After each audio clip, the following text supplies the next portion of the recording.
नमस्कार, आदाब, सत श्री अकाल मेरे दोस्तों। आ गया आपका होस्ट और दोस्त प्रतीक सिंह लेकर के प्रमुख तथ्यों के साथ आपके लिए पॉलिटी वीडियो का अगला क्लास, वीडियो नंबर 49 आप देख रहे हैं। ये आप पार्ट पढ़ रहे हैं सर, भाग 9 भाग 9 पंचायत, क्योंकि हम लोग भाग सर आपका 5 केंद्र सरकार, भाग 6 राज्य सरकार, भाग 7 समाप्त हो गया है। भाग 8 केंद्र शासित प्रदेश हम पढ़ चुके थे, तो भाग 8 के बाद अब अगला भाग है भाग 9 पंचायत, और भाग 9 से ही 9 क निकलता है नगरीय निकाय। तो भाग 9 जो पंचायत उसका पार्ट 1 आप देख रहे हैं। इसमें अनुच्छेद आता है 243 से 243 ओ, 243 ए से नहीं, 243 आता है, फिर 243 ए आता है, फिर ओ। तो इस तरह 243 से 243 ओ तक पूरा चलता है पंचायती राज। और नगरीय निकाय भाग 9 से ही निकलेगा 9 का, और 243 ओ के बाद पी से लेकर जेड जी तक चलेगा। ओ के बाद आता है ओ जे के एल एम एन, ओ के बाद पी आता है, पी के बाद फिर जेड आता है, जेड से जी तक। क्लियर? तो आप पढ़ेगा भाग 9 पंचायत का पार्ट 1, अनुच्छेद 243 ए 243 ओ तक। संविधान के 22 भाग, उनके नाम, उनसे जुड़े हुए अनुच्छेद आपके सामने है। इसको हर दिन आपको याद करना है। मैं बोला हूँ आपको होमवर्क है, ये आपके फिंगर टिप पे रटाए हुए होने चाहिए। चलिए फिलहाल हम टॉपिक के ऊपर आते हैं। टाइम बचेगा तो हम देखेंगे, स्लाइड को रिवीजन करेंगे, नहीं तो बहुत बार पढ़ा चुके हैं, तो अब जरूरत नहीं उतना रिवीजन करने का। हम मेन कंटेंट पे आज फोकस करते हैं।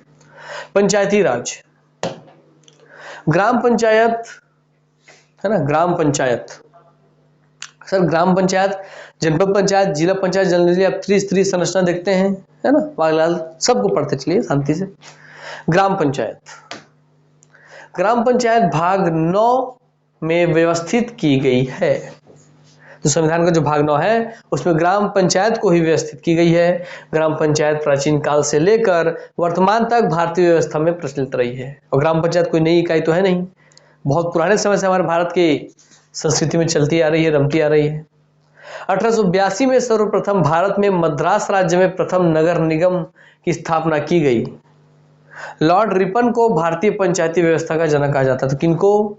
तो रिपन को। लॉर्ड और मत लगाने, लॉर्ड लोग खुद लगाते थे, लॉर्ड मतलब होता है भगवान। ये लोग अपने आप को बड़ा दिखाने के लिए ऐसे नाम लगा लाते हैं, नाम तो इसका रिपन है ना। तो रिपन को भारतीय पंचायती व्यवस्था का जनक कहा जाता है। ठीक, क्योंकि किसने पंचायती राज के क्षेत्र में बहुत सारे मुख्य कार्य किए, इसलिए तो रिपन को कहा जाता है। रिपन को, रिबन काट रहा है, ऐसे याद रख लीजिए। 1907 में राजकीय आयोग का गठन किया गया था, जिसने विकेंद्रीकरण का पक्ष लिया था तथा राज्य के नियंत्रण की आलोचना की थी। तो विकेंद्रीकरण का मतलब क्या होता है? इसमें शब्द है विकेंद्रीकरण। केंद्रीकरण का मतलब क्या होता है आपको ये बता रहा हूं मैं। ये अगर गोला बना तो केंद्रीकरण का मतलब है कि ये भी सेंट्रल से कंट्रोल्ड, ये भी सेंट्रल से कंट्रोल, सब चीज आपका, सब जगह शक्ति केंद्र में आ जाएगा। सबका शक्ति केंद्र के पास होगा, सबका शक्ति केंद्र के पास होगा, सबका शक्ति केंद्र के पास होगा। इसमें डायरेक्शन ऐसा फ्लो हो रहा है। इस सभी क्षेत्रों की शक्ति केंद्र के हाथों में, केंद्र के हाथों में, केंद्र के हाथों में। यह भी केंद्रीकरण। केंद्रीकरण क्या है? दिखने में तो ऐसे दिखेगा कि ये केंद्र है, इस केंद्र से अब सारी शक्ति दूसरे में बढ़ गई, दूसरे में बढ़ गई, दूसरे में बढ़ गई, दूसरे में बढ़ गई, दूसरे में बढ़ गई। तो यहाँ पे शक्ति का बंटवारा हो जाता है। देखिए यहाँ केंद्र से शक्ति दूसरों में बढ़ रही है, बढ़ रही है, बढ़ रही है, और यहाँ दूसरों से शक्ति केंद्र में आ रही है, केंद्र में आ रही है। तो ये दोस्तों आपका केंद्रीकरण की सारी शक्ति केंद्र में निहित है, सारी शक्ति केंद्र में निहित है, और यहाँ सारी शक्ति केंद्र से बाहर अपने अपने अंगों में निहित है। ठीक, यह भी केंद्रीकरण है दोस्तों। केवल एक के पास शक्ति ना हो, अगर सभी के पास शक्ति हो, शक्ति का बंटवारा हो, तो वह है विकेंद्रीकरण। तो यही बोला जा रहा है कि 1907 में जब राजकीय आयोग बना, तो इस राजकीय आयोग ने ही शक्ति का विकेंद्रीकरण कर दिया, इस विकेंद्रीकरण का पक्ष लिया था और राज्य के नियंत्रण की आलोचना की थी कि सरकार को नियंत्रण नहीं करना चाहिए, पंचायत राज को अपना अलग अस्तित्व रहना चाहिए। और 1882 में सर्वप्रथम, 1882 में याद रखेंगे, बात पूछता है, सर्वप्रथम भारत में मद्रास राज्य में प्रथम नगर निगम की स्थापना की गई थी। मद्रास बोले तो वर्तमान तमिलनाडु को बोलते हैं, मगर पहले पूरा नीचे का दक्षिणतम हिस्सा मद्रास था, समझ लीजिए आप। तो मद्रास मतलब तमिलनाडु आज वर्तमान में है। तो 1882 में सर्वप्रथम भारत में मद्रास राज्य में नगर निगम की स्थापना की गई थी। लॉर्ड रिपन ने भारतीय पंचायती राज व्यवस्था का जनक कहा जाता है। क्लियर? आइए, 1907 में राजकीय आयोग का गठन हुआ, जिसने विकेंद्रीकरण का पक्ष लिया, जिसकी वजह से राज्य के नियंत्रण की आलोचना की गई। 1948 में जनपद आयोजना मध्य भारत में प्रारंभ की गई थी। क्या योजना? जनपद योजना। जनपद ग्राम पंचायत, जनपद पंचायत, जिला पंचायत होता है ना। तो ग्राम पंचायत अब देख लिए, अब जनपद पंचायत पे आइए। 1948 में जनपद योजना मध्य भारत में प्रारंभ की गई। मध्य भारत मतलब मिडिल भारत का, जिसने जिला स्तर पर दोहरी शासन व्यवस्था का अस्वीकार किया था। कब? जिला स्तर पे दोहरी शासन व्यवस्था को अस्वीकार किया था एवं जिला बोर्ड को सर्वोच्च अंग स्वीकार किया था। जनपद का रूप ऐसा ही होता है, ये बोलना चाह रहा है। तो 1948 में जनपद योजना मध्य भारत में प्रारंभ की गई। उस जनपद योजना में क्या कहा था? उसमें ये कहा गया था कि जिसमें जिला स्तर पर दोहरी शासन व्यवस्था को अस्वीकार कर दिया, कि जिला के स्तर पर दोहरी शासन व्यवस्था नहीं होगी। अर्थात एक जिले में आपका ग्राम पंचायत अलग से हो फिर जिला पंचायत अलग से हो, ऐसा नहीं होगा बोला। जनपद पंचायत क्या बोला? कि ग्राम पंचायत हो जिला पंचायत हो, ऐसा नहीं होगा बोला। दोहरी संरचना नहीं होनी चाहिए, इस व्यवस्था को अस्वीकार किया था। एवं जिला बोर्ड को ही, कि जिला में सबसे प्रमुख जिला बोर्ड होना चाहिए, तो जिला बोर्ड को ही सर्वोच्च अंग स्वीकार किया था। 1952 में सामुदायिक विकास का प्रारंभ किया गया था। पूरा इतिहास आप पढ़ रहे हैं कैसे, इसको अब रटने की जरूरत नहीं, सुनते रहिए बस। 1952 में सामुदायिक विकास का प्रारंभ किया गया था तथा बीडीओ ब्लॉक डेवलपमेंट ऑफिसर पद का सृजन किया गया था, है ना। लेकिन यह कार्यक्रम प्रशासन में व्याप्त भ्रष्टाचार के कारण असफल हुआ था। सामुदायिक विकास कार्यक्रम उसी का बात कर रहे हैं। 1956 से 57, 52 के बाद आ गया आपका भैया 456-57 में। 1956-57 में बलवंत राय मेहता समिति का गठन किया गया। इस समिति ने विकेंद्रीकरण का पक्ष लिया। इस क्या बोला भाई बलवंत राय मेहता साहब ने? 1956-57 में बलवंत राय मेहता समिति का गठन किया गया। क्या आप बताइए भाई कैसे प्रशासन व्यवस्था बनानी है? तो उन्होंने विकेंद्रीकरण का पक्ष लिया कि हमें शक्तियों का बंटवारा होना चाहिए, केवल किसी एक के हाथ में पूरी शक्ति नहीं होना चाहिए। ठीक है। और कैसी शक्ति की बात आप कर रहे हो? और भाई पूरे जिला में इतने सारे गांव हैं, तो गांव पे अलग अलग प्रशासन बना दो ना, ग्राम पंचायत बना दो, वहां सरपंच रहे, पंच रहे, तो अपना प्रशासन चलाए वो। नहीं तुम लोग सारी शक्ति उसमें जिला पंचायत में कलेक्टर के हाथ में रहे, सारा जिले का पूरा शक्ति सिर्फ जिला पंचायत के हाथ में रहे, तो ऐसे दिक्कत हो जाएगा ना। शक्ति को बांटिए, सभी को थोड़ा थोड़ा शक्ति बांटिए, समझ में बात, ताकि वो अपने शक्ति का प्रयोग करके अच्छे शासन प्रशासन चला सके। वैसे ही जैसे मान लीजिए आपके घर में आपको किचन में घुसने की शक्ति नहीं है, आपको अधिकार नहीं है, हक नहीं दिया गया, और आप देख रहे मम्मी खाना बनाती है और आपको अधिकार नहीं दिया, किचन में नहीं घुसोगे तुम्हारा पैर तोड़ देंगे हम। तो आप मम्मी थी खाना बना रही, मम्मी अचानक से वही तो बाहर चली गई बर्तन वर्तन धोने, कुछ का काम आ गया, तो आप खाना जल रहा है, मगर आपको अधिकार नहीं है, आपको शक्ति नहीं है कि आप जाके किचन घुस सके, उसको बंद कर सके, उसको चला के ठीक कर सके, क्योंकि आपको तो मना किया गया है, शक्ति आपको दिया नहीं गया है। तो क्या होगा? सब्जी जल के नुकसान हो जाएगा। बस वैसे ही अगर शक्ति का विकेंद्रीकरण नहीं करेंगे, केवल अपने पास ही शक्ति रखेंगे, तो बहुत सारी चीजों का नुकसान हो जाएगा, क्योंकि आप अकेले जिसके पास शक्ति है वो सब जगह अवेलेबल नहीं हो सकता, वो सब चीज को परफेक्ट तरीके से मैनेज नहीं कर सकता। इसलिए शक्ति का विकेंद्रीकरण बहुत जरूरी है। इसके महत्व को समझा बलवंत राय मेहता साहब जी ने, इसलिए उन्होंने विकेंद्रीकरण का पक्ष लिया तथा त्रिस्तरीय व्यवस्था को स्वीकार किया। त्रिस्तरीय मतलब कि 3 स्तर पर व्यवस्था बनाइए, ग्राम पंचायत, जनपद पंचायत और जिला पंचायत। तो ग्राम स्तर पर ग्राम पंचायत, मध्यवर्ती स्तर पर देखिए यहाँ पे कभी भी जनपद स्तर पर नहीं लिख रहे हैं, मध्यवर्ती स्तर मतलब मध्य में, गांव और जिला के बीच में। तो सबसे नीचे की इकाई ग्राम स्तर पे ग्राम पंचायत, मध्यवर्ती स्तर पर पंचायत समिति नाम था उस समय, जनपद पंचायत का नाम पंचायत समिति, और जिला स्तर पर जिला परिषद। तो ग्राम पंचायत, जनपद पंचायत और जिला पंचायत जो आप बोलते हैं रियल माने उसका नाम ग्राम स्तर, मध्यवर्ती स्तर और जिला स्तर पर, इस पर ग्राम पंचायत, इसमें आपका पंचायत समिति और यहाँ आपका जिला परिषद परिषद है दोस्तों, ठीक याद रखेंगे।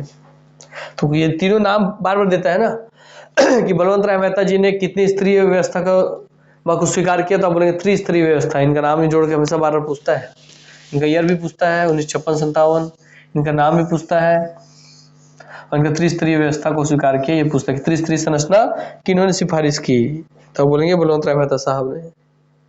इनके याद ये तीनों नाम याद रख लीजिए, गांव स्तर पे ग्राम पंचायत है, मध्यवर्ती स्तर पंचायत की समिति है, और यहाँ जिला परिषद। इस नाम के साथ भी नाम कुछ और डाल दे जो आज आप वर्तमान में सुनते हैं कि मध्यवर्ती स्तर पे बलवंत राय मेहता साहब के त्रिस्तरीय पंचायती व्यवस्था में मध्यवर्ती स्तर पर कौन सी व्यवस्था थी?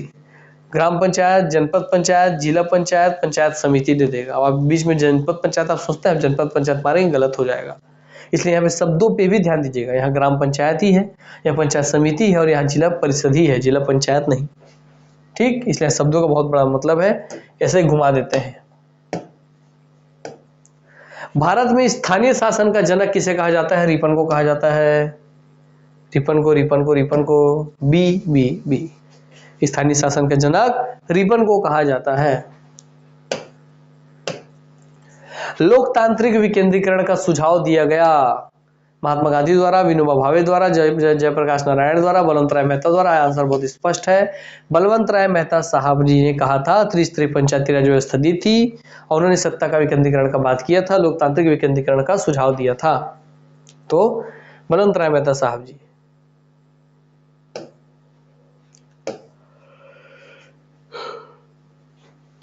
57 तो बीत गया, 56-57 बीत गया, उसका 2 साल और आया, 57 का 2 साल और आया, 57 का 2 साल बीता, 59। कब? गांधी जी के जन्मदिन के दिन 2 अक्टूबर 1959 को बड़नगर जिला नागौर राजस्थान में सर्वप्रथम पंचायत की स्थापना की गई। ये क्वेश्चन बार बार पूछता है। इसी वर्ष पूरे राज्य में पंचायत की व्यवस्था लागू आंध्र प्रदेश में की गई। सबसे पहले जिला में बोले, किस जिले में लागू हुआ? तो नागौर जिला राजस्थान, आप सुनते हैं बार बार, जिला नागौर राजस्थान। वहां पे कहां पे भैया? वहां पे बड़नगर में। तो नागौर जिला राजस्थान सुनते हैं, नागौर जिला में बड़नगर पर सबसे पहले आपके पंचायत की व्यवस्था की गई थी। मगर आप बोले कि पूरे राज्य में कहां सबसे पहले पंचायती राज की स्थापना की गई, तो आप बोलेंगे आंध्र प्रदेश में।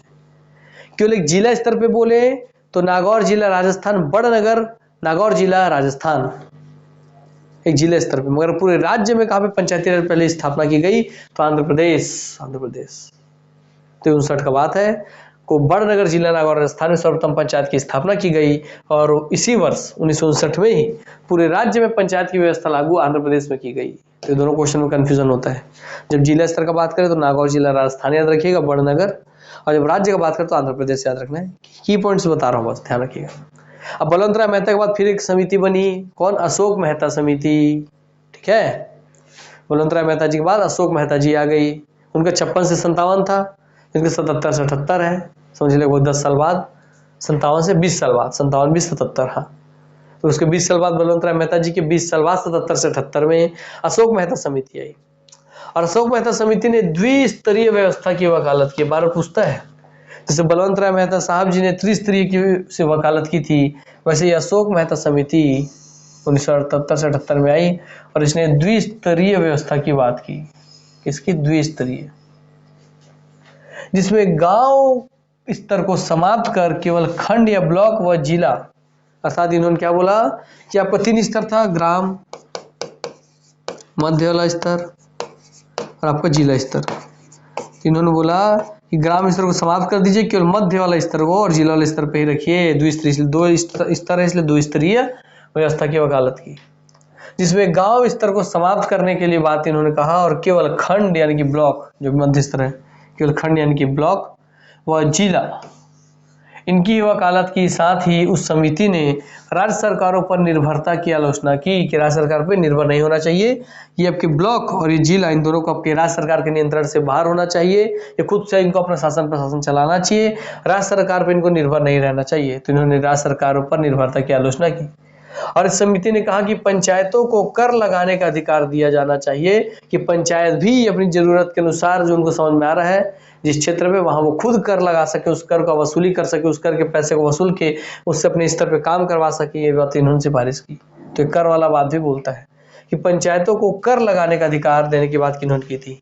तो पंचायतों को कर लगाने का अधिकार दिया जाना चाहिए, ये बात आपके अशोक मेहता जी ने बोली थी।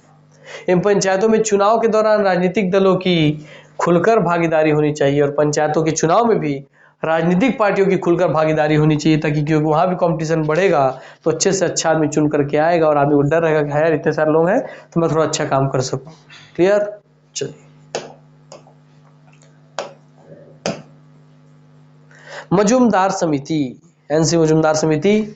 इस समिति ने खंड या ब्लॉक स्तर पर नियोजन की वकालत की तथा उसे मुख्य इकाई स्वीकार किया। इन्होंने जिला स्तर की जगह पे मुख्य, जो ब्लॉक स्तर पे था, उसको मुख्य इकाई बनाई है, ऐसा इन्होंने कहा। तो याद रखेंगे आप मजूमदार समिति जी का कि खंड या ब्लॉक स्तर पर नियोजन की वकालत की तथा उसे ही मुख्य इकाई स्वीकार किया। कहते हैं दांत वाला या दांते वाला है, कई बार दांत वाला या दांते वाला बोलते हैं। दांते वाला समिति 1978 के बाद 78। इस समिति ने विकेंद्रीकरण के नियोजन हेतु पृथक जिला नियोजन की वकालत की कि विकेंद्रीकरण करने के लिए अलग से एक जिला नियोजन की समिति होना चाहिए, विभाग होना चाहिए, उसकी वकालत की, जिसका नेतृत्व कलेक्टर के पास होने की बात कही कि शक्ति का विकेंद्रीकरण हो उसके लिए आप एक जिला नियोजन विभाग बनाइए और उसकी अध्यक्ष या उसकी सारी शक्ति कलेक्टर को दे दीजिए। तो दांतेवाला समिति ने ये बात बोली थी। पंचायती राज के चुनाव में राजनीतिक दलों को खुले तौर से चुनाव चिन्हों के आधार पर भाग लेने देने का सुझाव किस समिति ने दिया था? तो अशोक मेहता जी ने बात बोली थी। अशोक मेहता जी ने बात बोली थी। पंचायत को कर लगाने का अधिकार देना चाहिए, बात किसने बोली थी? अशोक मेहता जी ने बोली थी। पंचायत में राजनीतिक पार्टियों को खुलकर भागीदारी होनी चाहिए, बात किसने बोली? अशोक मेहता जी ने बोली थी। द्विस्तरीय पंचायती राज व्यवस्था की बात किसने की थी? अशोक मेहता जी ने बोली थी। त्रिस्तरीय पंचायती राज की व्यवस्था की बात किसने की थी? बलवंत राय मेहता जी ने बोली थी। बलवंत राय मेहता कब आए थे? 56-57 में आए थे। अशोक मेहता समिति कब आई थी? 70 से 78 में आई थी। कौन कौन सी आपकी समिति इन सभी से जुड़ी हुई है? तो बलवंत राय मेहता समिति, अशोक मेहता समिति, मजूमदार समिति, है ना, और आपके दांतेवाला समिति। अशोक मेहता जी किस स्तर को खंडन करते थे? तो वो ग्राम स्तर का खंडन करते थे, वो जनपद और जिला वाले के पास बात करते थे। चलिए, किसने ब्लॉक स्तर को ही मुख्य वो आपका भी वो माना, मुख्य केंद्र इकाई माना? तो भैया आप पढ़े अभी जस्ट, किसने ब्लॉक स्तर को मुख्य इकाई माना? तो मजूमदार समिति जी ने। क्लियर हो गया? और किन्होंने जिला नियोजन की वकालत की? तो भाई बोलेंगे दांतेवाला समिति। ये सब क्वेश्चन बनेगा इनसे। इतने सारे क्वेश्चन एक साथ लिखाना पॉसिबल नहीं, इसलिए मैं आपको ये सब क्वेश्चन मुंह से बोल के प्रैक्टिस करवा दिए यहीं पे, है ना।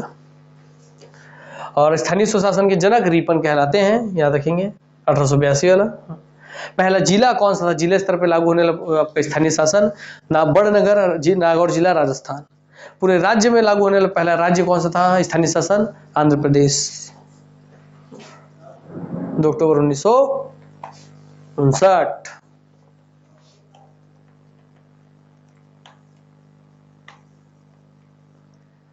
हनुमंतराव समिति क्यों? हमारा मामा आगे बढ़ रहे हैं। हनुमंतराव समिति, थोड़ा पानी हम पी ले रहे हैं, तो आप पढ़िए, थोड़ा सा पानी पिए नहीं, बहुत देर हो गया।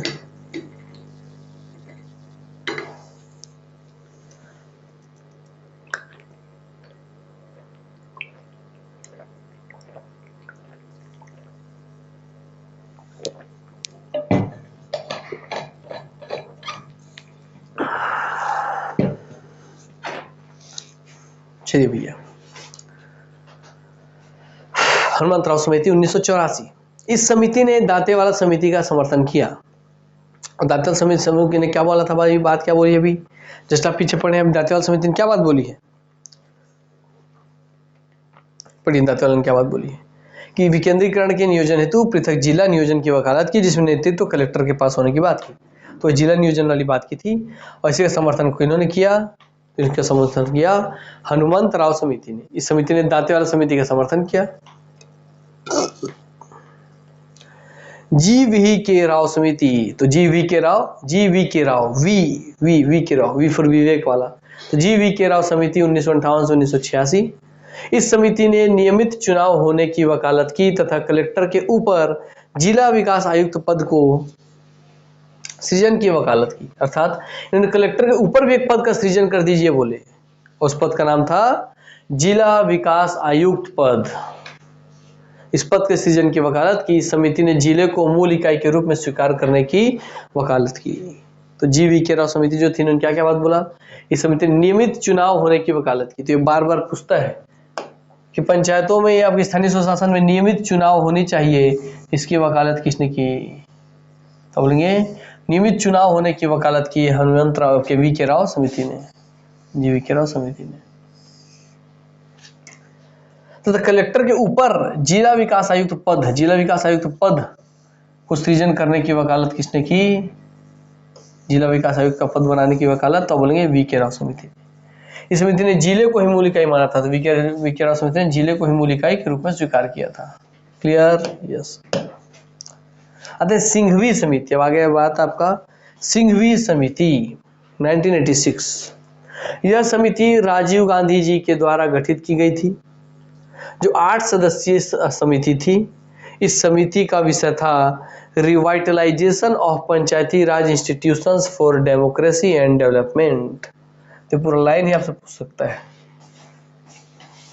कि किस समिति का विषय था, सब्जेक्ट था revitalisation of Panchayati Raj institution for democracy and development. इस समिति की अनुशंसाएं वो तो बता दूंगा, मतलब इसको याद रखेंगे। सिंघवी समिति को गठित किया गया था राजीव गांधी जी के द्वारा। सिंघवी समिति आपकी 8 सदस्यीय समिति थी। क्लियर? यस। अब सिंघवी समिति ने क्या क्या बात बोली थी उसको देखिए। इन्होंने बोली थी सिंघवी समिति ने स्थानीय स्वशासन को संवैधानिक दर्जा मिलना चाहिए। किसको? स्थानीय जो स्वशासन है उसको एक संवैधानिक दर्जा मिलना चाहिए। तो ये मोस्ट इंपॉर्टेंट बात है, बहुत बार क्वेश्चन पूछा गया है कि किस समिति ने स्थानीय स्वशासन के संवैधानिक दर्जा मिलने का बात कहा था। तो स्थानीय स्वशासन को संवैधानिक दर्जा मिलना चाहिए। संवैधानिक दर्जा वाली बात किसने बोली? तो स से संवैधानिक दर्जा, स से सिंघवी समिति से अब याद रखिए हमेशा के लिए, इंपॉर्टेंट है ये लाइन। संवैधानिक दर्जा मिलने की बात किन्होंने की थी कि स्थानीय स्वशासन को भी संवैधानिक दर्जा मिलना चाहिए। जो आप संविधान में वहां पढ़ रहे हैं ये बात इन्होंने ही की थी, सिंघवी समिति ने। ग्राम पंचायतों को वित्तीय अधिकार मिलनी चाहिए, ग्राम पंचायतों को खुद का वित्तीय अधिकार मिलना चाहिए, ये बात भी इन्होंने की थी। ग्राम पंचायतों को न्याय का अधिकार मिलना चाहिए, जिसके लिए न्याय पंचायत गठित होनी चाहिए तथा पंचायती राज न्यायाधिकरण स्थापित होना चाहिए। इस समिति ने कहा कि छोटे छोटे गांवों को मिलाकर बड़ा गांव बनाना चाहिए। तो इनकी तीनों ही अनुशंसाएं बहुत स्पेशल और हटके है। इनसे क्वेश्चन आपको भविष्य में देखने मिल सकता है कि स्थानीय स्वशासन को संवैधानिक दर्जा देने की बात किन्होंने की? सिंघवी समिति ने। ग्राम पंचायतों को वित्तीय अधिकार प्राप्त होना चाहिए, बात किन्होंने की? सिंघवी समिति ने। ग्राम पंचायतों को न्याय का अधिकार भी प्राप्त होना चाहिए, बात किन्होंने की? सिंघवी समिति ने। इन्होंने भैया न्याय पंचायत गठित करने की बात किन्होंने की? सिंघवी समिति ने। पंचायती राज न्यायाधिकरण स्थापित करने की बात किसने की? सिंघवी समिति ने। ठीक, चलिए इतने सारे क्वेश्चन इनसे बनेंगे। चुनाव में राजनीतिक दलों की भागीदारी नहीं होनी चाहिए। सब पीछे क्या देखे थे? पीछे बोले थी कि चुनाव में राजनीतिक पार्टी की भागीदारी बढ़ चढ़ करके हो। किन्होंने कहा था ये बात? देखिए याद कीजिए, क्वेश्चन बना है। भाग लेने की बात किन्होंने की थी? अशोक मेहता जी ने। ठीक,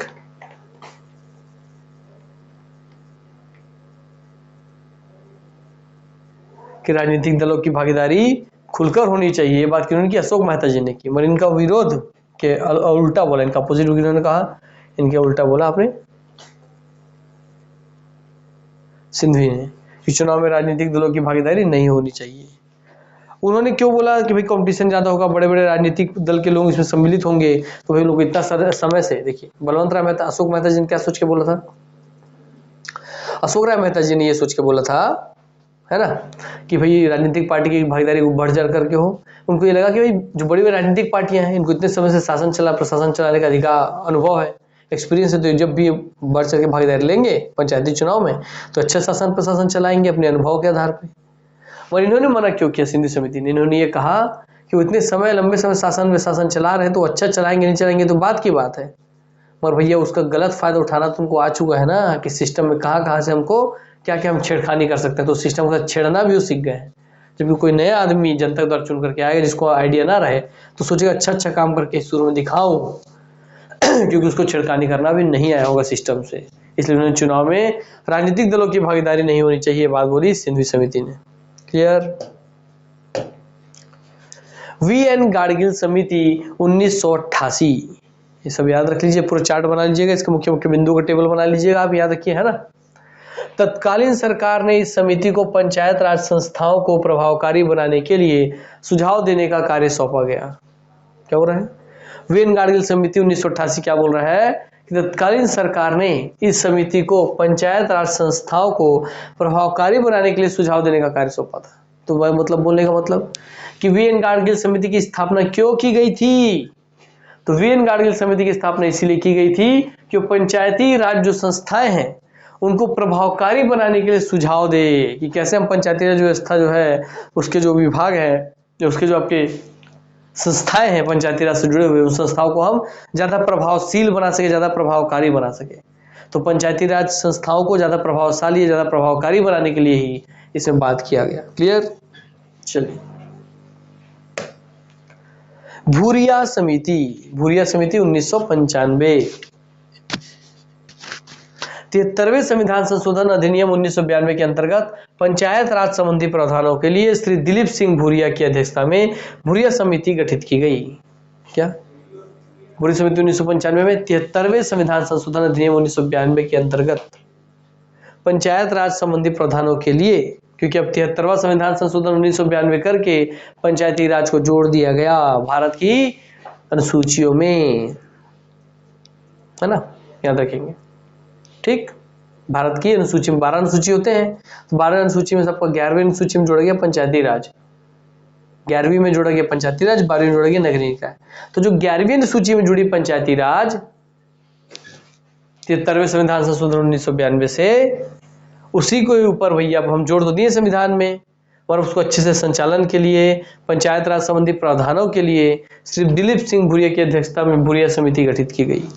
कि चलिए इनको संवैधानिक दर्जा तो हम दे दिए, सिंधवी जी ने कहा था संवैधानिक दर्जा मिलना चाहिए, हमने दे दिया इनको संवैधानिक दर्जा, इनको अनुसूची में हम जोड़ दिए, संविधान की अनुसूची 11वीं अनुसूची में हम जोड़ चुके हैं, 11th अनुसूची में हम जोड़ दिए, 11th लिस्ट में हम जोड़ दिए। अब इसके ऊपर भैया आप इस बारे में पूरा प्रावधान बनाइए, तो भूरिया समिति को इसीलिए बनाया गया। भूरिया समिति की सिफारिशों के आधार पर पंचायत उपबंध अनुसूचित क्षेत्रों का विस्तार अधिनियम, यानी कि भूरिया समिति के ही कहने पर पैसा पैसा एक्ट आया। ऐसा बोलने से आपका अनुसूचित क्षेत्रों का विस्तार अधिनियम, ठीक है, एक्ट 1996 पारित हुआ।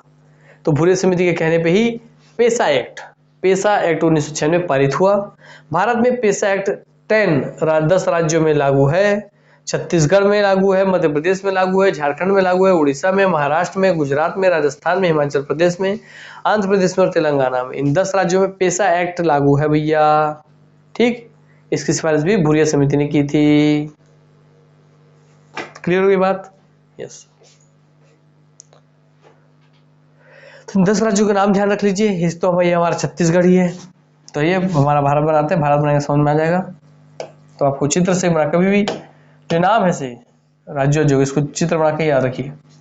देखिए हम आप छत्तीसगढ़, मध्य प्रदेश आप जानते हैं सर, ये मध्य प्रदेश हो गया, हाँ ये मध्य प्रदेश हो गया सर। छत्तीसगढ़ आप जानते हैं, हाँ सर छत्तीसगढ़ हो गया। तो मध्य प्रदेश खत्म, छत्तीसगढ़ खत्म, मध्य प्रदेश खत्म।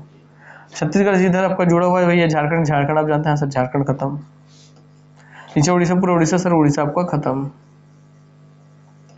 इधर महाराष्ट्र है सर, इधर महाराष्ट्र, महाराष्ट्र हम जानते हैं, महाराष्ट्र खत्म। सर इधर आपका महाराष्ट्र के बाद इधर ऊपर में ही या गुजरात है, चलिए गुजरात खत्म। गुजरात के ऊपर भैया राजस्थान है, राजस्थान खत्म, है ना। हाँ, हिमाचल प्रदेश इधर ऊपर में, हिमाचल प्रदेश खत्म। आंध्र प्रदेश और तेलंगाना है, तो भैया आपका हो गया तेलंगाना, ये आपका हो गया आंध्र प्रदेश। देखिए सब तो यहाँ पे भरे हुए हैं। अब आपको आसानी से एक ठो बस यहाँ पे हिमाचल प्रदेश है, एक ठो बस यहाँ पे हिमाचल प्रदेश है। बाकी आपको राजस्थान, गुजरात, मध्य प्रदेश, आपका महाराष्ट्र, तेलंगाना, आंध्र प्रदेश, छत्तीसगढ़, उड़ीसा, झारखंड। 1 2 3 4 5 6 7 8 9 10, इन 10 राज्यों में आपका पैसा एक्ट लागू है। इस पैसा एक्ट की सिफारिश की थी भूरिया समिति जी ने। बात खत्म। क्लियर? यस। एक तो आपको यहीं पे आधा पूरा खत्म है। छत्तीसगढ़ के पूरे पड़ोसी है, जो छत्तीसगढ़ जितने भी पड़ोसी राज्य हैं मैक्सिमम तो यहीं पे खत्म हो गए, है ना। 1 2 3 4 5 6 7 तो यहीं पे खत्म हो गए। छत्तीसगढ़ को ले मिलाए उसके पड़ोसी राज्य जो से टच है। बाकी 3 एक्स्ट्रा याद रखना है, गुजरात, राजस्थान, हिमाचल प्रदेश, बस। तो ये 2 ब्लॉक में पूरा याद हो गया। तो इस चित्र बना के जब आप याद करेंगे तो आपको याद हो जाएगा आसानी से कि पैसा किन 10 राज्यों में लागू है, आसानी से आपको याद हो गया। थुंगन समिति 1998, इस समिति ने संवैधानिक दर्जा देने की वकालत की। संवैधानिक दर्जा देने की वकालत तो भैया आपकी सिंधी समिति ने भी कर चुकी थी। प्रत्येक 5 वर्ष बाद नियमित रूप से चुनाव लेने की वकालत की इस बात को ध्यान रखिए कि प्रत्येक 5 वर्ष बाद नियमित रूप से चुनाव लेने की वकालत की। इन्होंने थुंगन समिति 1998 ने जिला स्तर का मुख्य इकाई के रूप में स्वीकार किया। तो जिला स्तर वाला तो मुख्य इकाई के रूप में बहुत लोग स्वीकार किए, इसको मत याद रखिए। ये याद रखिए कि हर 5 साल में नियमित रूप से चुनाव होना चाहिए आपके स्थानीय शासन में, यानी पंचायती राज में, नगरीय निकायों में। वही ये बात बहुत अच्छी थी। इसे थुंगन समिति की बात आपको ध्यान रखना है, इसे क्वेश्चन बनेगा। इन सभी समितियों की अनुशंसा के आधार पर 73वां संविधान, 73वां और 74वां संविधान संशोधन 1992 किया गया और 73वां और 74वां संविधान संशोधन करके 1992 में 73वें संविधान संशोधन द्वारा जोड़ा गया 11वीं अनुसूची, 74वें संविधान संशोधन द्वारा जोड़ा गया 12वीं अनुसूची, 12th अनुसूची, और इसमें जोड़ा गया 11वीं अनुसूची में जोड़ा गया पंचायती राज, और 74वें संविधान संशोधन द्वारा आपकी 12वीं अनुसूची में जोड़ा गया नगरीय निकाय। क्लियर? चलिए तो क्वेश्चंस पहले लिख देता हूं मैं। संविधान टोटल 12 अनुसूची है, 1 2 3 ऐसे करते करते आएंगे। तो 11वीं अनुसूची और 12वीं अनुसूची, 11वीं अनुसूची भैया पंचायती राज और 12वीं अनुसूची नगरीय निकाय। नगरीय निकाय इसके लिए किया गया था 73वां संविधान संशोधन, 1992। इसके लिए किया गया था भाई 74वां 14th संविधान संशोधन 1992। तो वर्ष सेम है, नंबर 73 74 सीक्वेंस में है, 11 12 सीक्वेंस में है। क्लियर? याद रख लीजिएगा।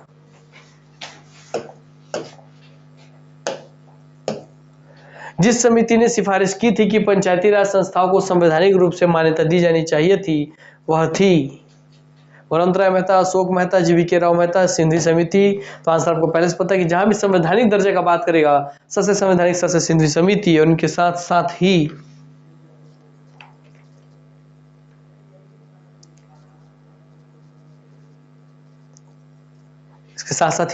सिंधी समिति के साथ साथ ही संवैधानिक दर्जा देने की बात थुंगन समिति ने ही बोली थी। ये बात याद रख लीजिएगा। क्लियर? यस।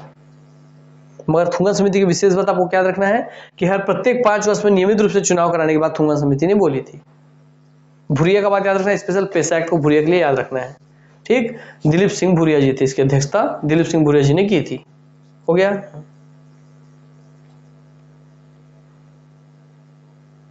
गाडगिल समिति जी पंचायती राज संस्थाओं को प्रभावकारी बनाने के लिए आए थे। सब क्वेश्चन बन जाएगा आने वाले समय में।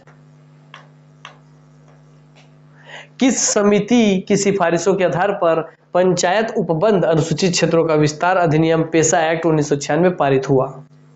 किस समिति की सिफारिश के आधार पर पंचायत उपबंध यानी कि अनुसूचित क्षेत्रों का विस्तार? तो भाई किसने, मतलब पेशा एक्ट किसके कहने पे आई थी, ये बात बोल रहे हैं। पेशा एक्ट किसके कहने पे आई थी? आपको बहुत आसानी से याद है, बलवंतराय मेहता समिति, अशोक मेहता समिति, जीवीके राव समिति और भुरिया समिति। तो आंसर स्पष्ट है, भुरिया जी के कहने पे आई थी। कौन सी आपकी भैया? पेशा एक्ट, अनुसूचित क्षेत्रों का विस्तार अधिनियम पेशा एक्ट आया था 1996 में। किनके कहने पे? भुरिया समिति जी के कहने पे। क्लियर? तो चलिए यहाँ पर आपको हो गया भाई सेशन समाप्त, और देखते हैं टाइम बचा होगा तो करवा देंगे, नहीं तो वैसे तो काम का सब चीज पढ़ ही लिया आप लोग, है ना। चलिए, नहीं तो देखेंगे आपको टेबल वोबल रिवाइज करवा देंगे।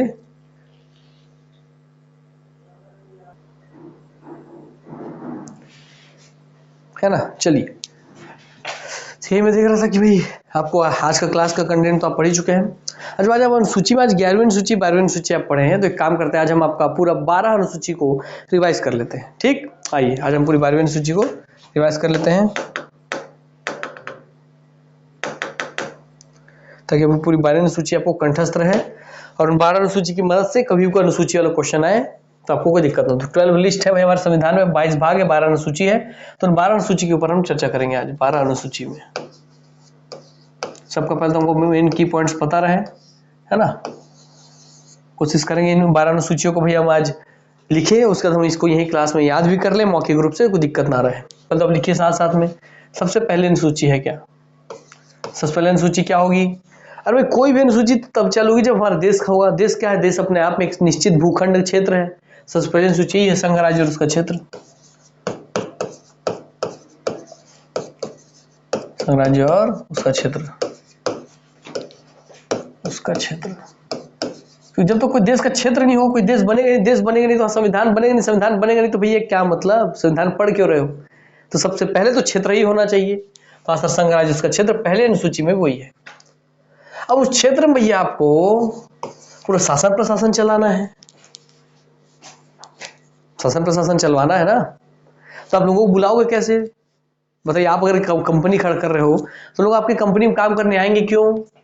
जब उनको लालच दोगे, लोभ दोगे ना, बोलोगे ना भैया कि भैया भैया हमारे कंपनी में काम कीजिए, हम आपको इतना इतना पेमेंट देंगे, इतना इतना सैलरी देंगे, इतना इतना आपको फैसिलिटी देंगे। तो हाँ, जब सरकार, अब हम संघ राज्य क्षेत्र बन गया, अभी हमको पूरा प्रशासन चलवाना है, तो आप क्या करोगे? आप भैया उनको वेतन दोगे, भत्ता दोगे, तब तो लोग आएंगे आपके पास। तो मैंने वेतन और भत्ता दे दिया कि इतने इतना वेतन दूंगा, इतने इतना भत्ता दूंगा, आओ मेरे पास काम कर रहे। तो हाँ, अनुसूची 2 में है वेतन और भत्ता, कि किसका किसका कितना वेतन होगा, किसका किसका कितना वेतन भत्ता होगा, सब बात इसमें दिया गया था। जब तक संसद इसमें और नया चीज ना बढ़ा दे उसको, तब तक के लिए ठीक है।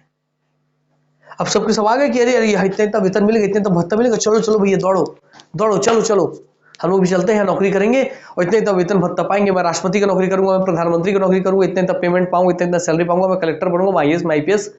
हाँ, तो सरकार तो चालाक है। अच्छा बेटे, तुमको सैलरी तो करना लेना है, ठीक है, और तुम क्या पता तुम पैसा लेके अच्छे से काम करो ना करो। तो हम लोग कैसे बोलते हैं, मेरी कसम खा, तू मेरे से कभी हमेशा प्यार करेगा ना, तू हमेशा मेरे लिए ईमानदार रहेगा ना।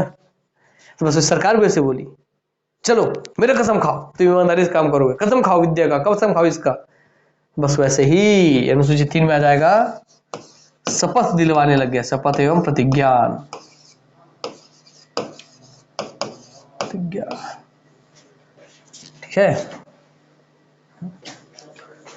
क्या भैया तुमको वेतन भत्ता चाहिए ना, काम करने के लिए वेतन भत्ता दे, बुला लिया तो बल्कि तुमको काम करने से पहले शपथ और प्रतिज्ञा लेना होगा कि तुम ईमानदारी से काम करोगे। तुम राष्ट्रपति बन रहे हो तो चलो ईमानदारी से काम करोगे, कसम खाओ संविधान के संरक्षण का। प्रधानमंत्री बन रहे, चलो कसम खाओ संसद के रूप में। हाँ, तो शपथ और प्रतिज्ञान पहले हो गया भाई, काम करने से पहले। अब हुआ कि देश का प्रशासन चलाना है, तो देश का प्रशासन चलाना है तो सबसे पहली बात तो भाई विद्वान लोग चाहिए।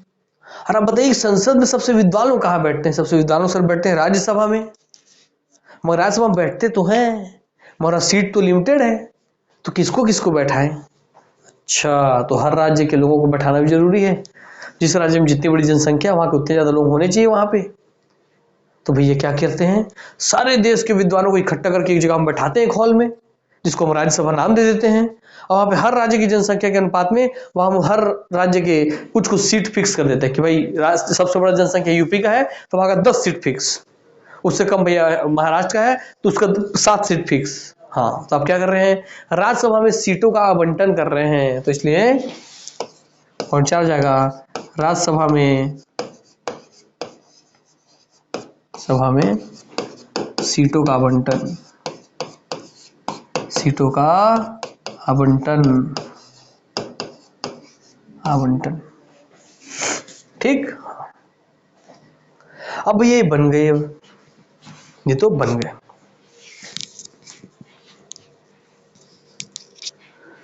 अब मुद्दा आया कि यार जो विद्वान है, बताइए विद्वान लोग अब बैठ गए हैं, तो विद्वान बताइए, आप खुद सोचिए, आप बैठ गए यहाँ पे राज्यसभा में बैठ गए, आप विद्वान हैं, तो आप अपने देश में अगर सबसे पहले काम करना तो किसके लिए करेंगे? सर मेरे को और कोई अपने देश में सबसे पहले किसी का विकास करना है, सबसे पहले कोई काम करना है, तो मैं तो जो सबसे पिछड़ा व्यक्ति उसी के लिए काम करूंगा ना। हाँ सर सबसे पिछड़ा व्यक्ति उसी के लिए काम करूंगा ना, जिसको कुछ फैसिलिटी नहीं मिल रहा उसी को फैसिलिटी दूंगा ना, जिसको हर एक चीज से वंचित रखेंगे उसी को सब चीज सुविधा दूंगा ना। यस, तो यहाँ विद्वान लोग बैठे हुए बोले क्या यार, हमको भी देश में सबसे पिछड़ा हुआ कौन है, सबसे दुर्गम स्थान पे कौन रहता है, सबसे ज्यादा सुविधाएं किसके पास नहीं पहुंच पाई है? तो भैया वो है आपके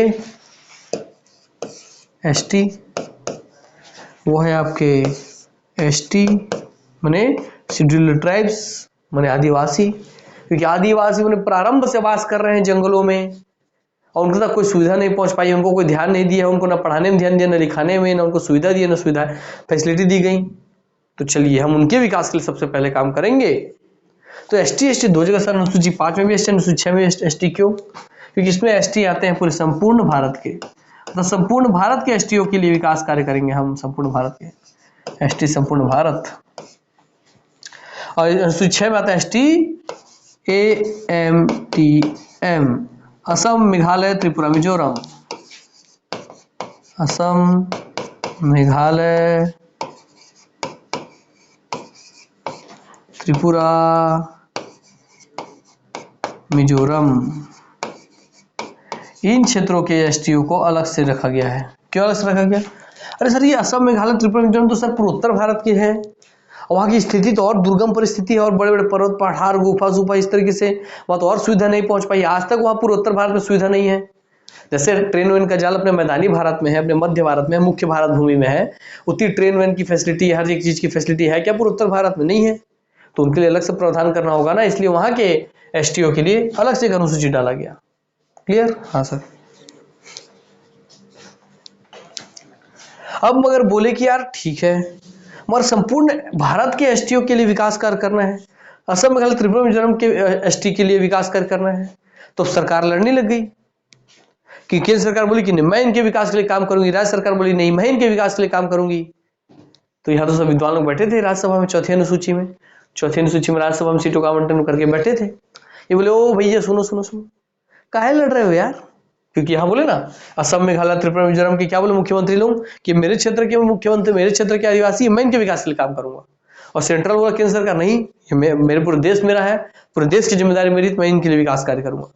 तो विद्वान लोग बैठे भैया अनुसूची 4 में राज्यसभा में। तो बोले ओ भैया सुनो, इतना लड़ काहे रहे हो यार, हम विद्वान है ना, आओ हम तुमको कुछ शक्ति देते हैं, कुछ शक्ति तुमको देते हैं, दोनों शक्ति बांट देते हैं। शक्ति को बांटा मैंने, शक्ति का विभाजन करना। शक्ति को अगर मैं बोलूं तो सुशक्ति को अगर मैं किसी सूची में डाल देता हूँ, लिस्ट में डालता हूँ कि ये 10 शक्ति का लिस्ट तुम्हारे, 10 शक्तियों का सूची तुम्हारे पास, ये 20 शक्तियों का सूची तुम्हारे पास, तो रियल माने में क्या है? शक्ति का आपने विभाजन कर दिया, शक्तियां सूची में, इसलिए अपने सूची का विभाजन कर दिया, इसलिए वही भाग 7 आता है, अनुसूची 7 आता है, सूची विभाजन, सूची का विभाजन हो गया। और सूची को विभाजन में हर एक सूची बनी हुई, लिस्ट बनी हुई कि इन शक्तियों में भाई राज्य सरकार, राज्य को अधिकार है, इसमें केंद्र को अधिकार, तो सूची विभाजन होता है केंद्र और राज्यों के बीच में शक्ति का बंटवारा। तो इसमें केंद्र सूची होगी, जिन विषयों पर केवल केंद्र को अधिकार प्राप्त होगा, किन विषयों पर केवल केंद्र ही नियम कानून बना पाएगा। एक भाई राज्य सरकार की सूची होगी, जिन विषयों पर केवल राज्य सरकार ही नियम कानून बना पाएगा। और एक ऐसी सूची है जिसमें दोनों का अधिकार क्षेत्र में आता है, जो दोनों के अधिकार क्षेत्र में आता है, मगर वहां भी दोनों मिलजुल के नियम कानून बना ले, मगर वहां भी अगर कभी टकराव हो तो केंद्र को ज्यादा मान्यता मिले, ऐसी भी इसी को बोलोगे दोनों समागम करके, दोनों मिल करके, समागम करके, आपस में मिल करके सूची बनाई, इसलिए तीसरी सूची कहलाएगी इसी में समवर्ती सूची। समवर्ती सूची, इसमें इस सूची में सारे विषय का अधिकार किसके पास है? केंद्र के पास। इस राज्य सूची में राज्य सरकार के पास, मगर समवर्ती सूची में केंद्र और राज्य दोनों को अधिकार प्राप्त है नियम कानून बनाने का। केंद्र को और राज्य को दोनों को अधिकार प्राप्त है इस विषय में, इन विषयों पे नियम कानून बनाने का, मगर उसमें सबसे ज्यादा अधिकार प्राप्त है, अगर कभी टकराव हो जाए तो केंद्र को, राज्य को कम। ठीक, चलिए ये तो 7 सूची आप जान गए, 7 सूची आप जान गए। आइए अब आठवीं सूची देख लेते हैं, है ना। 8वीं सूची क्या है? अब जैसे इनके में शक्ति का बंटवारा हो गया, इनके में शक्ति का बंटवारा हो गया, केंद्र को कुछ विषय मिल गया कि भाई तुम इसमें नियम कानून बनाओ, राज्य को कुछ विषय मिल गया तुम नियम कानून बनाओ, दोनों मिलकर के नियम कानून बनाओ, ठीक है।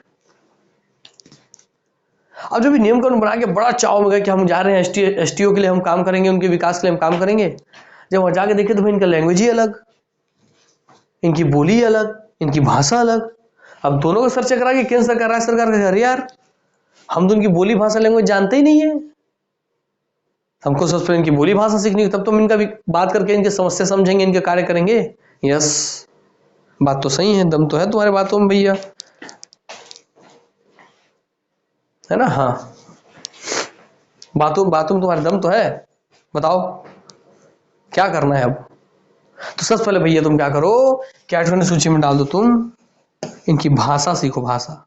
तो 8वीं सूची में है भाषाएं, अर्थात जिन भाषाओं को संवैधानिक दर्जा प्राप्त है वो सारे ही भाषाएं इसी 8वीं सूची में लिस्ट की गई है।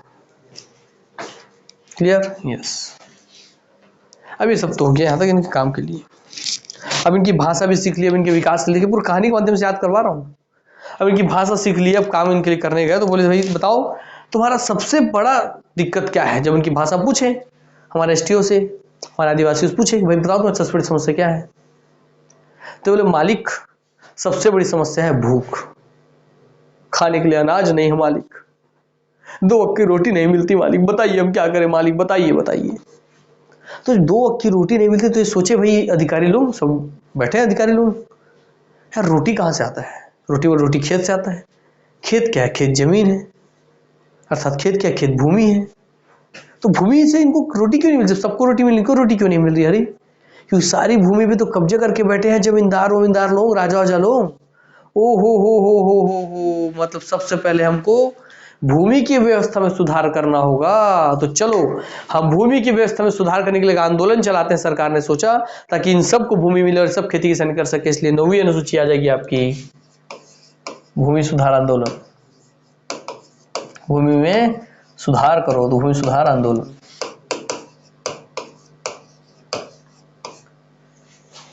मूल रूप से जब संविधान बना तो केवल ये 8 अनुसूची ही थी। इस 12 अनुसूची में से 12 तोड़िए 8 + 4 में 8 मूल अनुसूची और 4 बाद में जुड़ी है संविधान संशोधन के द्वारा। 8 संविधान के निर्माण के समय अनुसूची थी, 4 अनुसूची बाद में जुड़ी है। तो इन 8 अनुसूची को मूल अनुसूची बोलते हैं, 4 बाद में संविधान संशोधन से जुड़ी है। तो 8 तो खत्म हो गया भाषाएं में, बाकी जो 9 पढ़ रही है आपका बाद में एक्स्ट्रा जुड़ी है। ठीक है, तो वही 9वीं अनुसूची भूमि सुधार आंदोलन। और क्योंकि ये सबसे बड़ा मुद्दा था भूखमरी, इसीलिए सबसे पहला संविधान संशोधन इसी 9वीं अनुसूची को भूमि सुधार आंदोलन को करने के लिए फर्स्ट संविधान संशोधन आपका किया गया 1951 में। तो पहला संविधान संशोधन किया गया भूमि सुधार आंदोलन में, अनुसूची 9 में भूमि सुधार आंदोलन को जोड़ने के लिए पहला संविधान संशोधन किया गया 1951 में। फिर जैसे ही देखा गया कि जितने बड़े बड़े जमींदार हैं, सब के सब बड़े बड़े जमींदार उम्मीदवार, जितने राजा वाजा लोग हैं, शासन प्रशासन में तो वही लोग बैठे हैं पूरा। अब जैसे उनका यहाँ पे भूमि छिनाने लग गया, चलो भूमि दो, चलो बांटना सब में, अच्छे से खेती बाड़ी होगा, लोग भूखे मर रहे हैं, तुम लोग जमीन कब्जा कर करके बैठे हो, चलो हटाओ। तो लोग क्या करने लग गए, अरे मैं बीजेपी का आदमी और बीजेपी वाला कांग्रेस वाला, मैं कांग्रेस में हूँ और कांग्रेस वाला मैं कांग्रेस का ही आदमी और मेरे से कांग्रेस वाला मेरी जमीन छीन रहा है, नहीं रहूंगा मैं कांग्रेस में, जा रहा हूँ बीजेपी में भाग के। तो क्या करें लोग भैया दल बदलने लग गए। तो देखिए कांग्रेस सरकार ने, अच्छा इनका जमीन छीन रहे हो तो लोग दल बदल रहे हैं, अभी इनको सबक सिखाता हूँ। 10वीं अनुसूची में डाल दिया दल बदल रोधी कानून, इनको रोकने के लिए दल बदल रोधी कानून।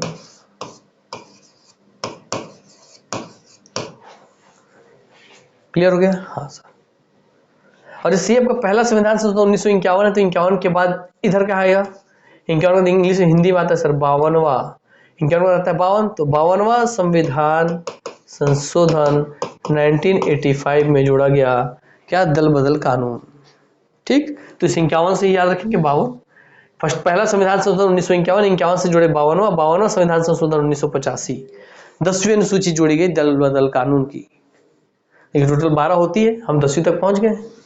अब आप क्या पढ़े अभी लास्ट में कि सर 11वीं अनुसूची और 12वीं अनुसूची में पंचायती राज और नगरीय निकाय को 73वां संविधान संशोधन 74वें संविधान संशोधन 1992 के द्वारा जोड़ा गया। तो वही लिख दीजिए 11वीं अनुसूची पंचायती राज, 11वीं सूची में जोड़ा गया पंचायती राज को, और 12वीं सूची में जोड़ा गया भाई आपके नगरीय निकाय को,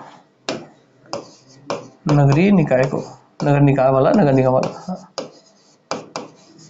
इसको जोड़ा गया भाई आपका 73वां संविधान संशोधन से, इसको जोड़ा गया आपका 74वां संविधान संशोधन से, संविधान संशोधन 1992। इस तरीके से दोस्तों आपके संविधान की टोटल 12 अनुसूची, 8 + 4, तो 8 + 4 हम पढ़ चुके हैं। इसमें कौन कौन सा संशोधन हुआ ये भी आपको पता चल गया, सभी आपको सीक्वेंस भी याद रहेगा। इसमें आपको क्वेश्चन बहुत बार बनता है, बार बनता है, बार पूछ लिया। राज्यसभा में सीटों का आवंटन किस अनुसूची का हिस्सा है? तो राज्यसभा में सीटों का आवंटन अनुसूची 4 में है। सूची विभाजन किस सूची में है? तो सूची विभाजन अनुसूची 7 में है। संवैधानिक भाषा किस अनुसूची में है? संवैधानिक भाषा 8 में है। वेतन एवं भत्ते किस अनुसूची में? वेतन और भत्ते अनुसूची 2 में है। तो जो कहानी बताए उस कहानी के माध्यम से अगर आप याद रखेंगे तो जीवन भर के लिए आपको 12 अनुसूची का पूरा क्रम याद रहेगा, पूरा सीक्वेंस याद रहेगा। और नहीं तो रट लीजिए क्योंकि 12 पूछता है किसंग राज्य और क्षेत्र कौन से अनुसूची में? पहले में। वेतन भत्ता किसमें है? अनुसूची 2 में। वह आपका शपथ प्रतिज्ञान किसमें? अनुसूची 3 में। राज्यसभा सीटों का आवंटन अनुसूची 4 में।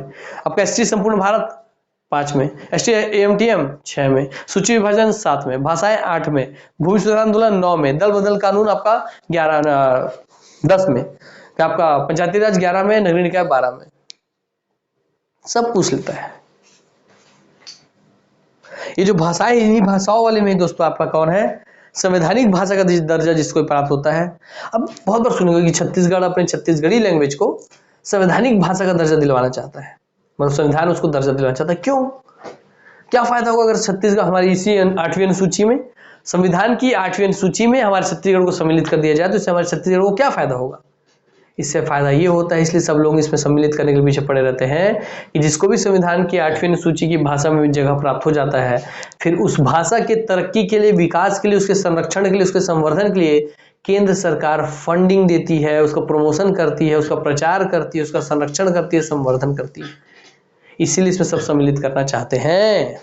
ठीक है, चलो इसमें तो बाकी सब कंप्लीट है, मगर 8वीं अनुसूची जो है ना दोस्तों, इसमें बहुत सारी भाषाएं आपकी सम्मिलित है, तो उसको आपको पता होना चाहिए कि टोटल 22 भाषाएं संविधान में सम्मिलित है।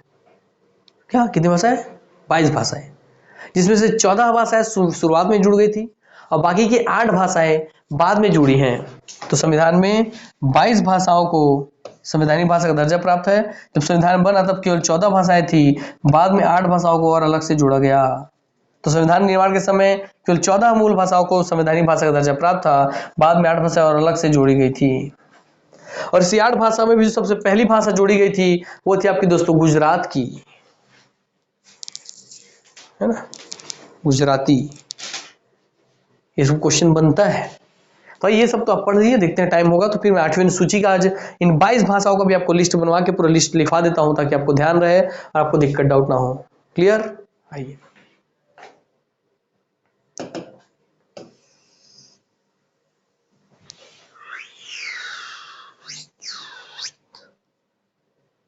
कट, तो देखते हैं टाइम होगा तो फिर आपको 8वीं सूची में दिखवा देता हूं मैं, कौन कौन सी भाषाओं का संवैधानिक दर्जा प्राप्त है ना। चलिए, ताकि आपसे वो क्वेश्चन भी कहीं बन जाए तो आपसे छूटे ना, कुछ छूट के नहीं, छोड़ के नहीं आना है।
तो मेरा पूरा नोट्स बना हुआ है ना, अपने नोट्स से लिखवाऊंगा आपको, तो उसमें चिंता की कोई बात नहीं है। ठीक, आइए चलिए भैया लिखवा देते हैं कि जो आप 8वीं अनुसूची पढ़े हैं, जब अनुसूची 8 पढ़े हैं,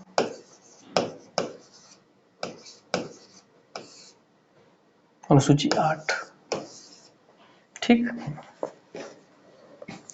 इसमें आपकी है भाषाएं,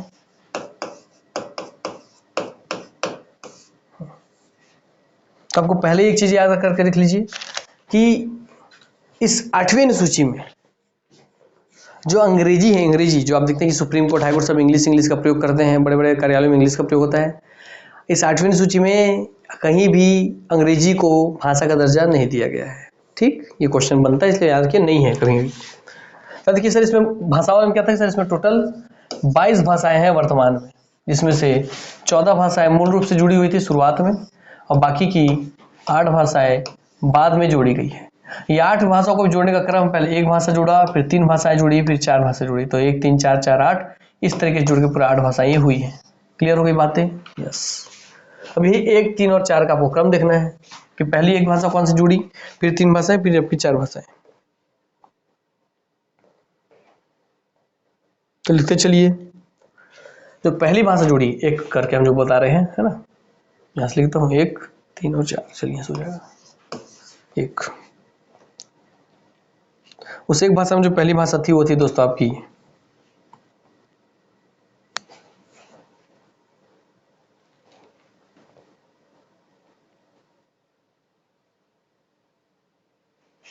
एक मिनट रुकिएगा, कुछ डाउट हो रहा है मुझे, मैं चेक कर लूं।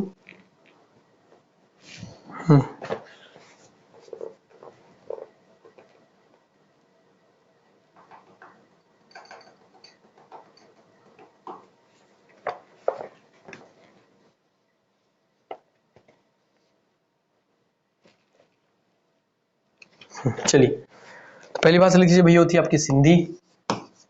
ठीक, जो बाद में जुड़ी ना, जो बाद में देखिए 14 भाषा तो शुरुआत में जुड़ चुकी है, जो बाद में आपकी 8 भाषा जुड़ी, इसमें जो पहली भाषा थी होती है आपकी सिंधी जो जुड़ी है। ठीक है, चलिए, क्योंकि क्षेत्र का सिंधी का क्षेत्र कौन सा है भाई, सिंधी किस क्षेत्र में बोला जाता है, सिंधी दोस्तों आपके राजस्थान क्षेत्र के आसपास बोला जाता है।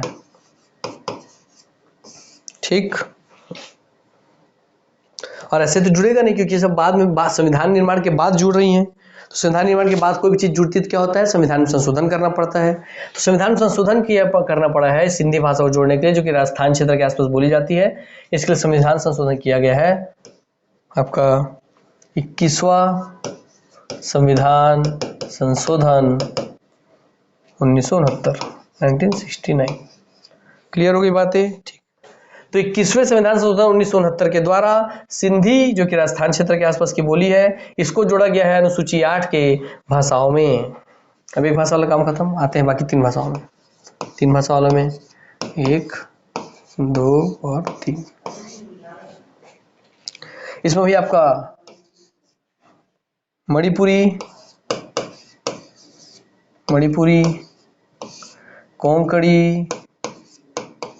कोंकणी दोस्तों आपकी नेपाली। वैसे पीछे गुजराती बोल दिया था, पर याद रखिएगा जो पहली भाषा संविधान के मूल भाषाओं के जुड़ने के बाद जो पहली भाषा जोड़ी गई थी वो सिंधी थी। सिंधी ना, या गुजराती बोल दिया था, सिंधी है वो, है ना। तो सिंधी भाषा है जो भाई बाद में जोड़ी गई, बाद में संविधान संशोधन के द्वारा 8वीं सूची में जुड़ी हुई पहली भाषा है आपकी सिंधी। याद रखिएगा, मणिपुरी, कोंकणी, नेपाली। देख रहे हैं आप, एक चीज गौर कर रहे हैं, नेपाली अर्थात हम नेपाल, हमारे देश कैसा नहीं, नेपाल एक अलग देश है, मगर कि नेपाली हमारे देश की संवैधानिक भाषा, इसका मतलब समझ रहे हैं। हमारे समय नेपाली भाषा को संवैधानिक दर्जा प्राप्त है, उसको संरक्षण का हम काम कर रहे हैं। इसका मतलब क्या है कि नेपाली बोलने वाले अधिकांश लोग हमारे देश में पाए जाते हैं, बहुत ज्यादा लोग हमारे देश में पाए जाते हैं, और उसके साथ हमारे बहु बेटी का संबंध है ना। रामायण काल से उसके साथ हमारे बहु बेटी का संबंध है, रोटी बेटी का संबंध बोलते हैं कि नेपाल और भारत के बीच में रोटी बेटी का संबंध है, क्योंकि सीता माता नेपाल तरफ की थी, राम जी आपके भारत के थे, तो वहां से वही बेटी, हम उनकी बेटी विदा करके हम लेके आए थे, इसलिए बोला जाता है कि नेपाल और भारत के बीच में रोटी बेटी का संबंध है, कि बेटी हम वहां से लाते हैं, रोटी हम आपस में खाते पीते हैं, इस तरीके से। क्लियर? इसलिए देखिए नेपाली को भी समझे थे। तो मणिपुरी, कोंकणी और नेपाली। मणिपुर भाई आपका, मणिपुरी जो लैंग्वेज है आपका मणिपुर का क्षेत्र का लैंग्वेज है। कोंकणी भैया आपका गोवा का लैंग्वेज है। ये पूछता है, भी पूछ लेता है ना, ये तो आपको मणिपुर दिख जाएगा, कोंकणी आपको दिख जाएगा वहां से। कोंकणी याद रखिए गोवा का है ना लैंग्वेज। कोंकणी कहाँ की लैंग्वेज है, तो गोवा की। इसको पूछता है, बहुत बार पूछा जा चुका है कि कोंकणी कहाँ की लैंग्वेज है, तो गोवा की। कैसे याद रहेगा, क ख ग, तो क ख ग, तो क और ग। हाँ। और नेपाली लगभग संपूर्ण भारत में बोली जाती है। नेपाल से लोग यहाँ आकर के अपनी रोजी रोटी के लिए काम करते हैं, है ना। हाँ, मोमोज बेचते हैं ना नेपाल के बहुत सारे लोग आके। यस, तो ये तीनों भाषा को भी आपका संविधान संशोधन के द्वारा ही जोड़ा जाएगा। ये तीनों को एक साथ जोड़ा गया था, वो संविधान संशोधन था आपका 71वां। तो 71वां 21-1, ये 7-1 एक जैसा है ना। हाँ सर, 71वां संविधान संशोधन 1992। क्लियर? यस। अब आगे सर एक भाषा जुड़ गई आपकी सिंधी, बाकी मणिपुरी, कोंकणी, नेपाली। अब आते हैं 4 पे।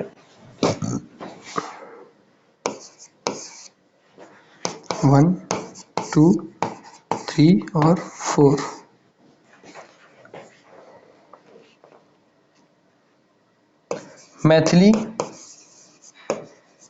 मैथिली जुड़ी, बोडो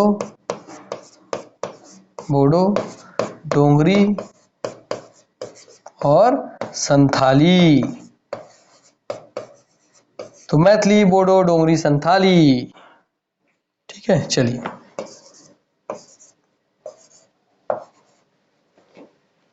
मैथिली कहाँ बोली जाती है? मैथिली बोली जाती है आपके दक्षिणी बिहार में, दक्षिणी बिहार वाले क्षेत्र में।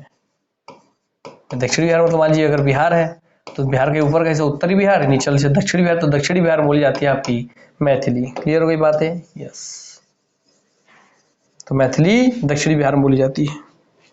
बोडो बोली जाती है। बोडो कहाँ की लैंग्वेज है पूछता है, इसलिए तो बोडो लैंग्वेज है असम की। डोगरी कहाँ की लैंग्वेज? डोगरी लैंग्वेज है भैया आपकी जम्मू एंड कश्मीर की, जम्मू एंड कश्मीर की। और संथाली कहाँ की लैंग्वेज? संथाली लैंग्वेज दोस्तों आपकी झारखंड की, झारखंड की। संथाली डांस भी है ना वहाँ, झारखंड की, झारखंड की। क्लियर हो गई? यस।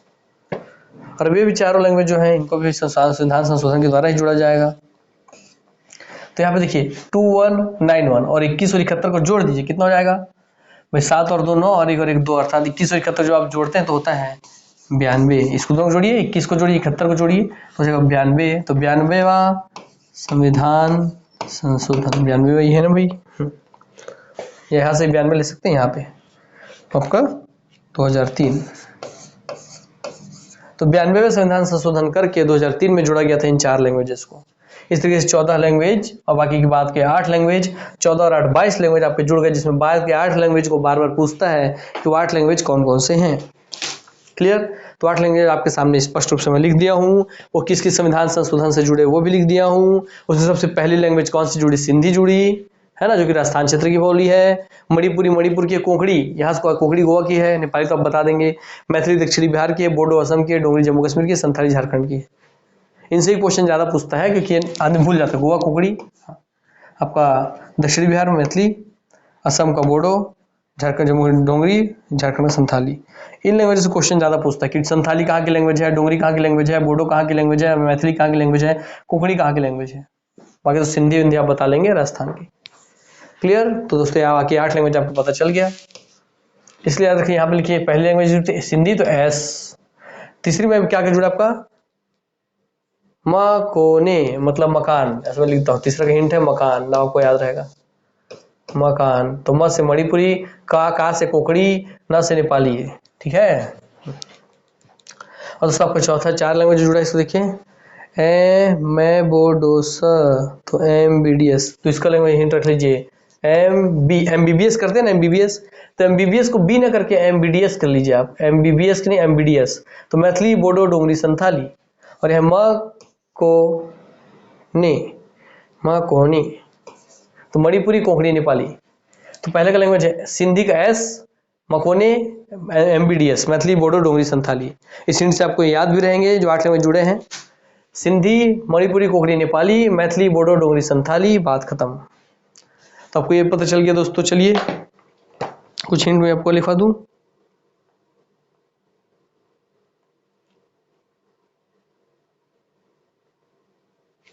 तो 15वीं भाषा बोलेगा, 8वीं सूची की 15वीं भाषा के रूप में कौन जुड़ा? तो 14 भाषा पहले से थी, सबसे पहले ये वाला जुड़ा, सिंधी वाला। तो सिंधी भाषा जो है 8वीं सूची की 15वीं भाषा के रूप में जुड़ी है। सिंधी भाषा 8वीं सूची की 15वीं भाषा के रूप में जुड़ी है।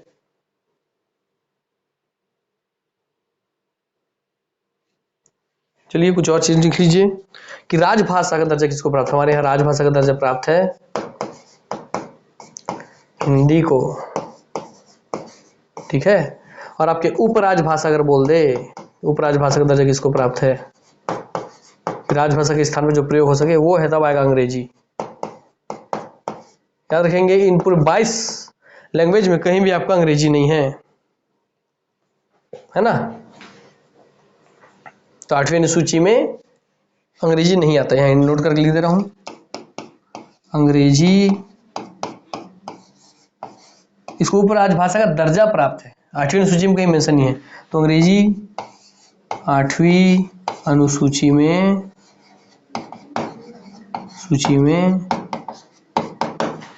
नहीं है। याद रखिएगा 8वीं अनुसूची में कहीं भी अंग्रेजी का जिक्र नहीं है। क्लियर? चलिए, तो उम्मीद करता हूँ भैया कि आपके लिए बहुत फ्रूटफुल होगा। इससे भी क्वेश्चन बनते हैं, जब बनेंगे तो आप बना लेंगे, है ना। चलिए, तो आज की क्लास में अभी समाप्त करते हैं, मिलते हैं नेक्स्ट क्लास में। तब तक के लिए आप सबसे अलविदा लेता हूँ और